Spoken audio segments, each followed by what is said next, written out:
Hello again, everybody. Lance Smith here, and welcome to episode 271 of the Bible Difficulties and Answers podcast. We're continuing our journey through C.S. Lewis's Mere Christianity. Last week in chapter 1, Lewis helped us see the difference between pantheism and the Christian view of God. He showed us that Christianity is not a religion that tries to explain evil away or pretend everything is equally divine. Instead, it takes the problem of evil with deadly seriousness. This week in chapter 2, titled The Invasion, Lewis presses even deeper. He takes on one of the oldest and most persistent alternatives to Christianity, dualism, the belief that there are two equal and independent powers behind the universe, one good and one bad, locked in an eternal war. Lewis actually has a lot of respect for dualism. He calls it the manliest and most sensible creed on the market, next to Christianity. But he says it ultimately doesn't hold up, and his reason is both simple and profound. If there really were two equal powers, one good and one evil, then what do we mean when we call one of them good and the other bad? We must be measuring both of them against some higher standard. And the moment we do that, we've introduced a third thing, a real God who stands above both powers and sets the standard. So dualism ultimately points beyond itself to something else. Lewis then makes a second, even more devastating point against dualism. He says we have no real experience of anyone being bad just for the sake of badness. People are cruel or wicked because they're pursuing something they think is good, pleasure, power, safety, revenge, but they're pursuing it in the wrong way or to excess. Badness, Lewis says, is always spoiled goodness. You can be good for the sake of goodness itself. You cannot be bad for the sake of badness itself. Evil is a parasite. It has to borrow its power from goodness in order to exist at all. That's why Christianity has always said the devil is a fallen angel. He was created good. He went wrong. He is not an independent evil power equal with God. He is a rebel who is still living off goods he stole from his maker. And here, Lewis gives us one of the most striking pictures in the entire book. Enemy-occupied territory, that is what this world is, Christianity is the story of how the rightful king has landed, you might say landed in disguise, and is calling us all to take part in that great campaign of sabotage. Okay, this is not a war between two equal kingdoms. It is a civil war, a rebellion. We are living in occupied territory, and the rightful king has come to take it back. Lewis is very clear that real Christianity takes evil much more seriously than the watered-down version we often hear today. In that sense, he says Christianity is closer to dualism than to the popular idea that everything is simply getting better on its own.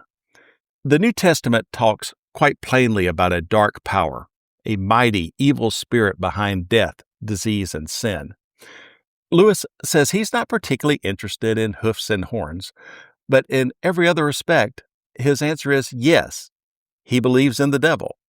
And he warns that if you really want to know him better, you probably will, whether you like it or not.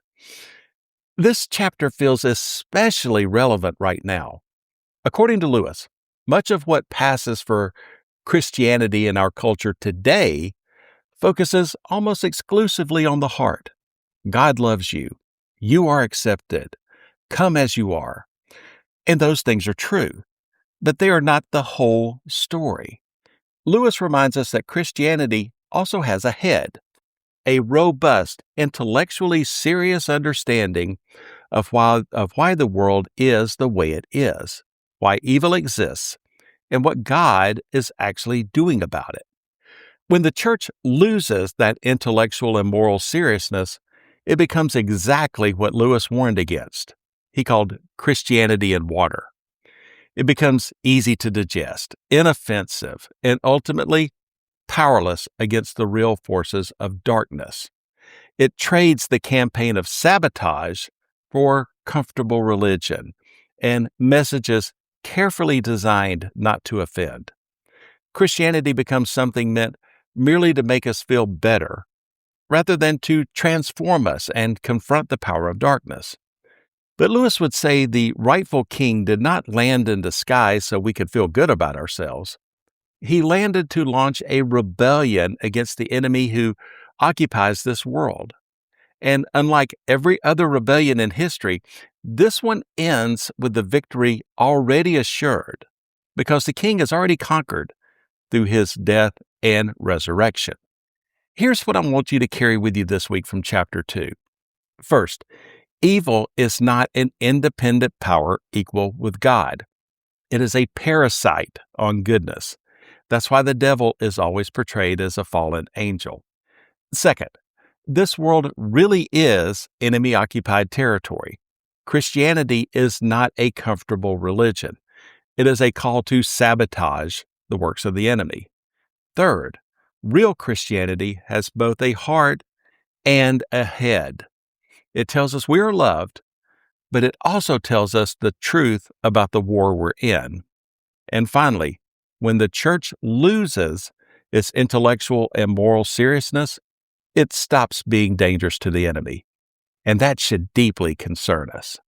Next Sunday, as we continue in Book 2, as Lewis presses further into what that the rightful king has landed in disguise. Until then, here's my simple invitation. Come as you are. Stand in the hall with us. Don't settle for Christianity and water. And keep asking the honest questions. Thank you for being here on this 7th Sunday of our journey through Mere Christianity. I'm really enjoying walking through this book with you week by week. You can email me at BibleDifficultiesAndAnswers@gmail.com. Join the conversation on Facebook, or if you'd like to support the podcast, head over to buymeacoffee.com/Lance Smith. All episodes are archived at BibleDifficultiesAndAnswers.podbean.com. I'm Lance Smith, wishing you good health, good study, and God's richest blessings. So long, everybody.